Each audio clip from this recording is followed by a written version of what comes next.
Growing up, the factory was just another member of our family, its hum and buzz as familiar as any relative's voice. Dad started it when I was just a toddler, building it from scratch into a name that every local grocery store wanted on their shelves. After he passed, it was up to me and my brother David to keep the wheels turning. "Gina, you ready to step up? This isn't kid stuff," David had said on the day we took over. He was older by just 3 years, but sometimes he acted like a gruff old man.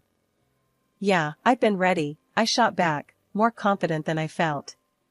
David had always been the face of the business, dealing with suppliers and buyers, while I was comfortable in the background, handling the team and making sure everyone was where they needed to be. We worked well together, our skills complementing each other. Things at the factory were running smoother than ever, but personal life, that was another story. I wasn't exactly social, preferring quiet evenings at home over parties or networking events. That changed when I met Tom. I remember that night clearly.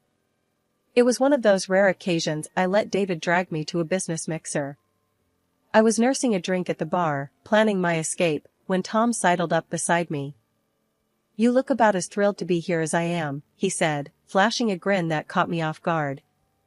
"I'm just here so my brother stops nagging about my hermit lifestyle," I replied, surprised at my own honesty. "Ah, siblings can be like that. I'm Tom, by the way," he said, extending his hand. "Gina," I shook his hand, his grip confident but not overpowering. Tom was a journalist, writing about the local business scene, which apparently included my family's cookie empire. He was clever, using his charm and wit to weave through topics, from mundane to personal. Before I knew it, I was laughing more freely than I had in months. "You really should let me write a piece on you.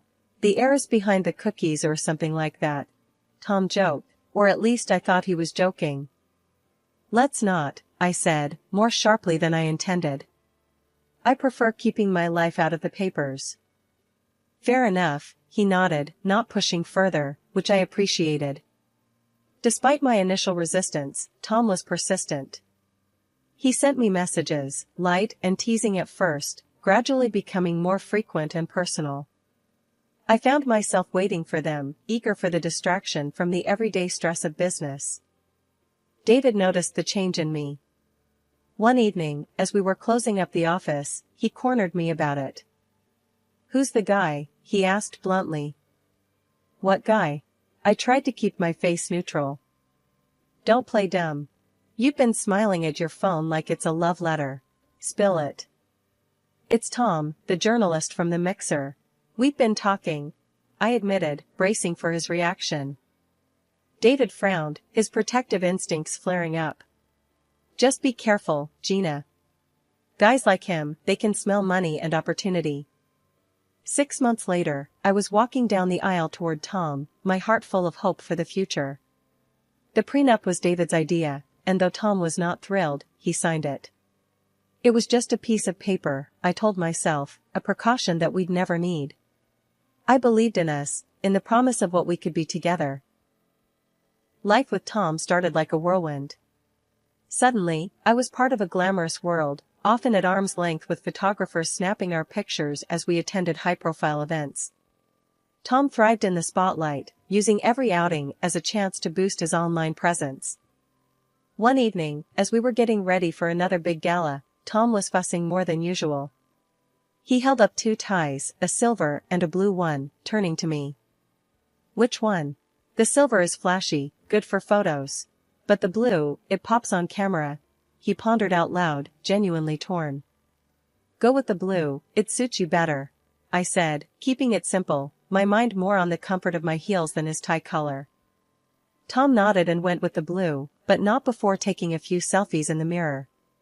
He posted them on his blog, with the caption, "Which tie? Help me choose." He smiled at his phone as responses flooded in. At these events, I felt out of place. While Tom schmoozed, I often found myself tucked away in a corner, observing the crowd rather than being part of it. He would come over, every so often, to check on me, each time a bit more animated as the wine flowed. "Gina, you should try mingling a bit. People are dying to know more about the woman behind the cookie empire," Tom nudged one night, his speech slightly slurred. I nodded, not wanting to argue. It was his night, after all. As he walked away, I overheard him telling someone about his expansive lifestyle that our marriage had apparently granted him. It irked me how he spun our life together into content for public consumption. As the months rolled on, the pattern continued. Tom's blog grew, fueled by the snippets of our life he broadcasted.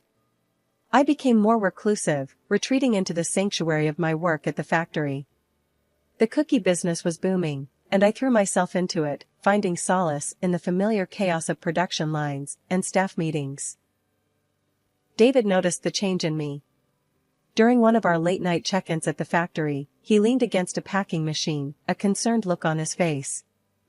"You've been quiet. Everything okay with Tom?" he asked, his voice cutting through the noise of the warehouse. "It's fine.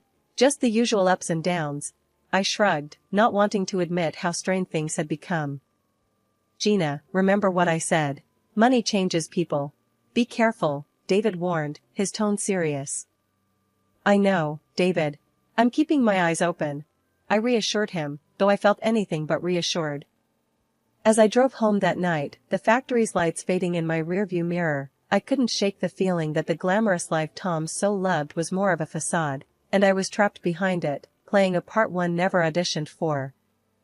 We worked well like that, but when the need for a new finance director came up, it fell on me to find the right fit. That's how Emily came into the picture. She was sharp and had a knack for numbers that impressed even David, which wasn't easy. Soon enough, she was not just crunching numbers at work, but also a regular at our home during the late-night strategy sessions David and I held. Tom usually just hovered around these meetings, glass of wine in hand, barely hiding his boredom. He never really got the business, nor did he try to. But with Emily's arrival, there was a shift. I noticed how his eyes followed her around, lighting up whenever she spoke about financial forecasts or new funding strategies. However, Tom's interest seemed more personal than professional. I brushed it off initially, chalking it up to his usual charm. He always did enjoy charming, intelligent women, and Emily fit that bill.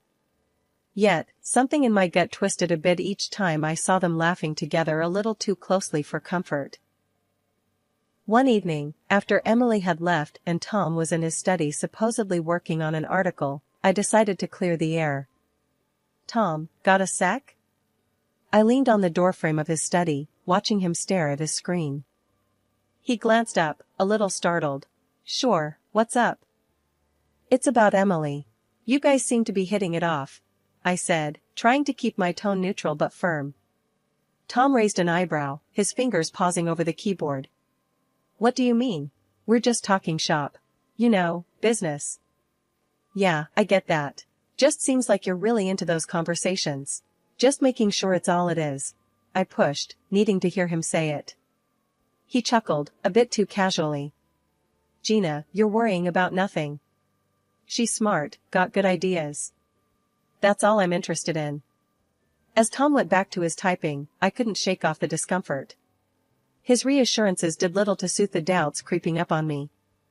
I found myself confiding in David more than ever during our late-night sessions after Emily and the other staff had left. "Everything okay with you and Tom?" David asked one night as we reviewed some shipment schedules. "It's fine. He's busy with his trips, and I'm here with the cookies," I shrugged, trying to sound nonchalant. David frowned, not buying it. "You know, I don't like that guy much. Always thought he was a bit slick."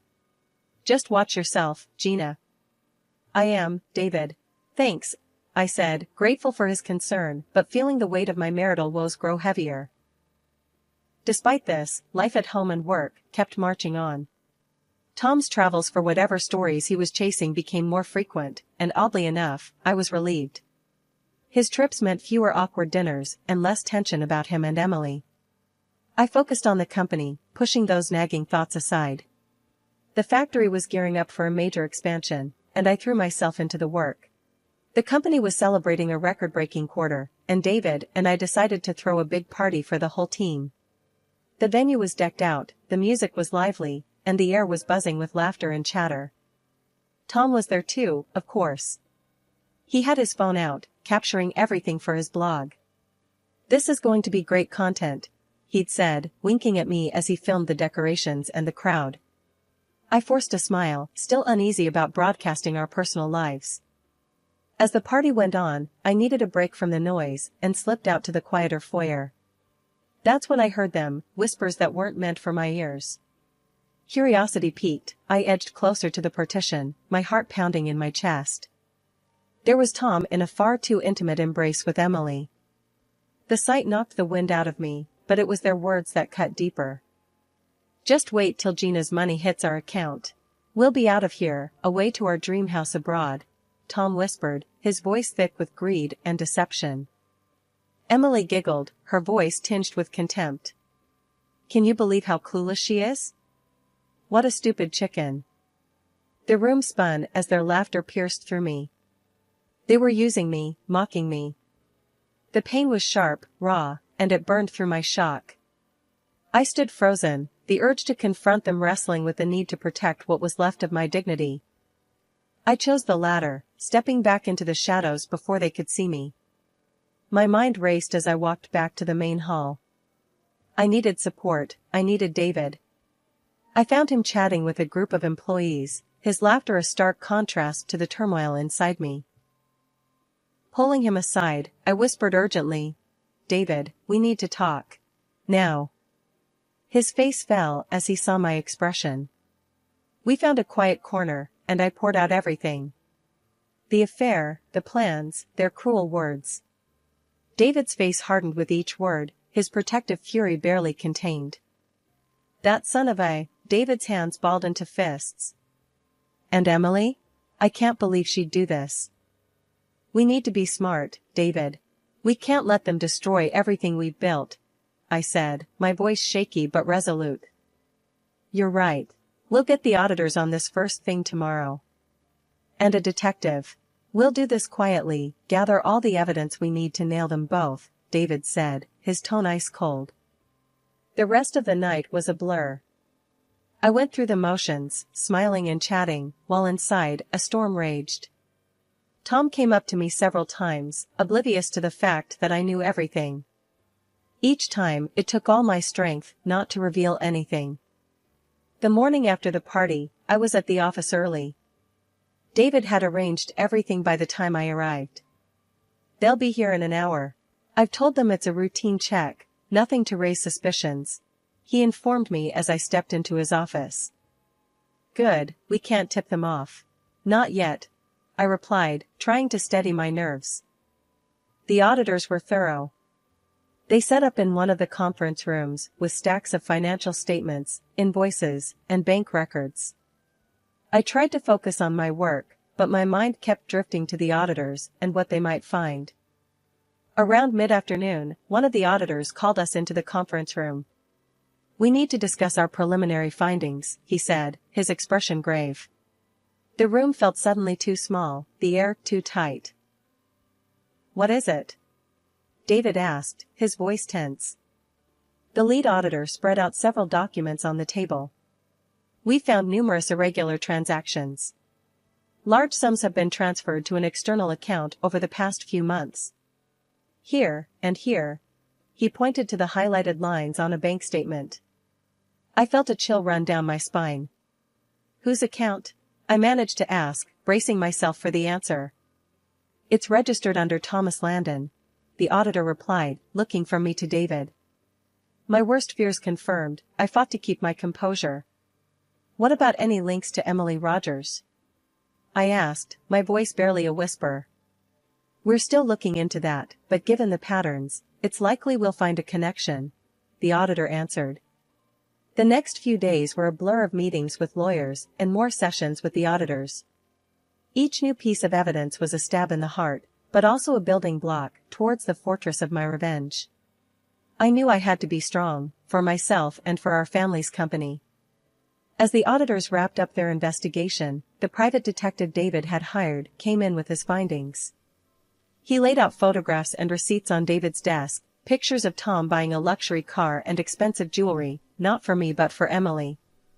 "And there's more," the detective said grimly. "They booked tickets to Mexico, 4 months from now. Looks like they plan to drain your accounts and run. David and I exchanged a glance, the final pieces clicking into place. He's also signed a contract with a major media company in Mexico, the detective added. The betrayal was deeper than I had imagined. Not only was Tom stealing from me, but he was also planning a whole new life with Emily, funded by the money he took from my company. Armed with this information, we finalized our plan. Legal and financial traps were set quietly, ensuring that when Tom and Emily tried to make their move, they'd find themselves with nowhere to go. The end of the year was approaching, and it brought with it the perfect opportunity to set my plan into motion. I decided to host a pre-Christmas celebration for the company. It was an annual event, typically a time for cheer and toasts, but this year, it was the stage for my carefully crafted retribution. The venue was a well-known restaurant, beautifully decorated with twinkling lights and festive garlands. Employees milled around, laughing and chatting, completely unaware of the drama about to unfold. Tom arrived, looking as dashing as ever and completely oblivious to my plans. He went straight to work, filming the decorations and guests, broadcasting live to his blog followers. "Looking stunning, babe," Tom said, coming over to give me a quick peck on the cheek before returning to his video. "Thanks, Tom. Make sure you get good shots," I said, my tone light, masking the storm inside. The evening progressed smoothly, and after dinner, it was time for the main event. I took the stage to give the annual awards to the employees. This was it. My heart was pounding as I called Emily up first.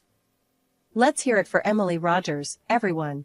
This year's standout employee," I announced, my voice steady as applause filled the room.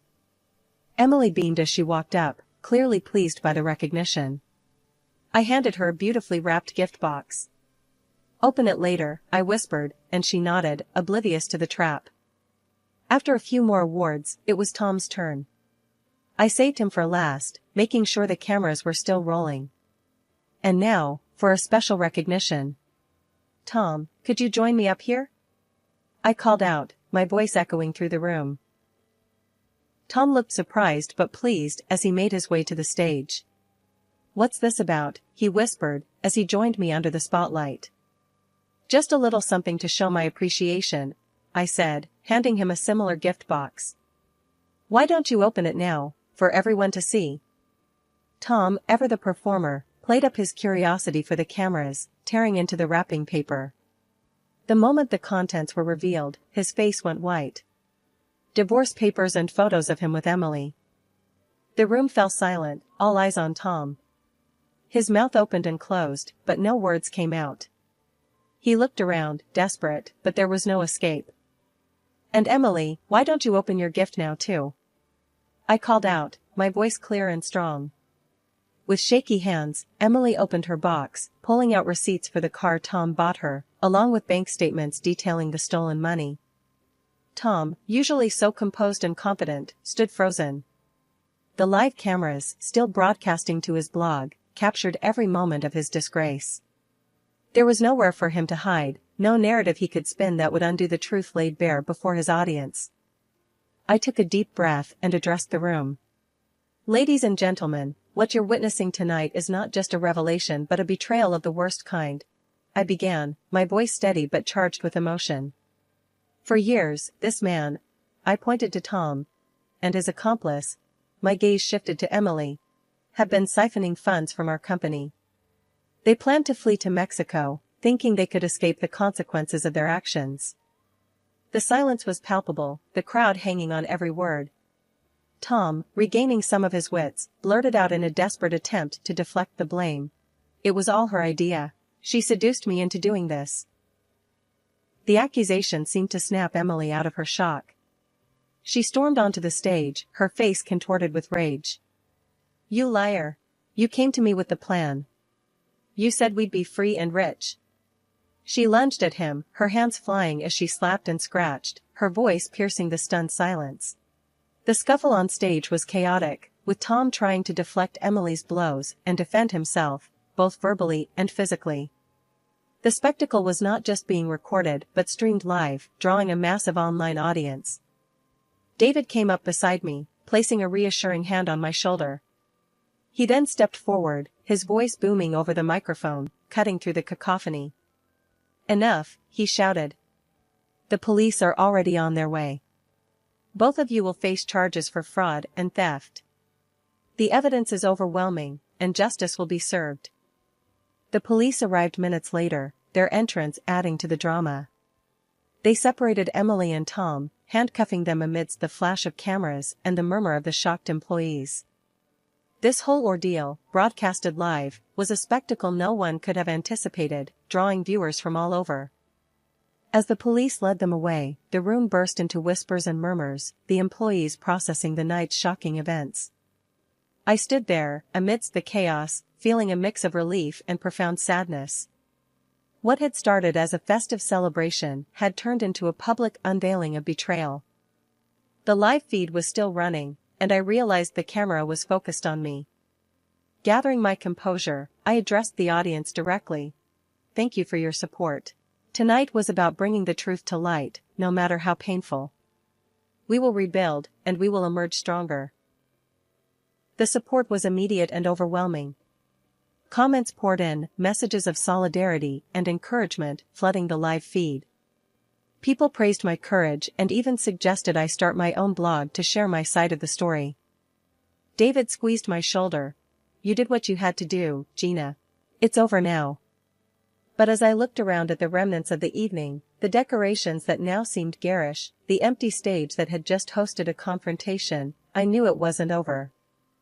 This was just the end of a chapter. There was much to do, relationships to mend, and a company to heal. I filed for divorce immediately and sued Tom for the financial havoc he'd wreaked through his deceit and fraud. The court ruled in my favor, and Tom was ordered to pay a hefty sum in compensation, money that would help stabilize the company's finances and ensure our employees didn't suffer because of his greed. Emily's fate was sealed in court. She was convicted of embezzlement, had to return all the stolen funds, and lost her financial license. The industry ban was the final nail in her professional coffin. Meanwhile, Tom's life unraveled spectacularly. The Mexican media company he'd planned to escape to terminated his contract when they caught wind of his criminal activities. No one else wanted to touch him, his reputation toxic and his professional network crumbled. His followers abandoned him, disgusted by his actions, forcing him to shut down his blog. One afternoon, as I was reviewing the quarterly performance reports in my office, Tom showed up unannounced. He looked defeated, a shadow of the man he once was. "Gina, I'm so sorry. Can we talk?" His voice was shaky, his eyes not meeting mine. I stood firm, the memories of his betrayal still fresh. "There's nothing to talk about, Tom. You should leave," I said sternly. "Please, Gina. I've lost everything. I just need a chance to explain," he pleaded, taking a step closer. I didn't budge. "You had your chances, Tom. Now, if you'll excuse me, I have a business to run." Without waiting for his response, I called security. "Please escort Mr. Landon out." He was just leaving. Watching him being led away, I felt a chapter firmly closing behind me. I turned back to my desk, where the future lay, a future that was looking brighter each day. David came into my office, having heard about Tom's attempt to see me. "You okay?" he asked, looking concerned. "I'm fine, David. Better than fine, actually," I replied, a genuine smile spreading across my face. "It's over, and I'm ready to move forward." "That's the spirit," David said with a grin. "Speaking of moving forward, how's the blog idea coming along?" I nodded enthusiastically. "Actually, I'm thinking bigger. A video blog or vlog. To connect directly with our customers and share our journey. Transparency, recovery, innovation, make it a platform for dialogue." David's eyes lit up. "Brilliant idea. It puts a face to the name, makes it personal. Let's not just bounce back, let's leap forward." As the vlog took shape, I felt a renewed sense of purpose. I was not just rebuilding a company, I was creating a community. Each video we posted built more engagement, more support. People appreciated the honesty and the efforts we were making to ensure such betrayals never happened again.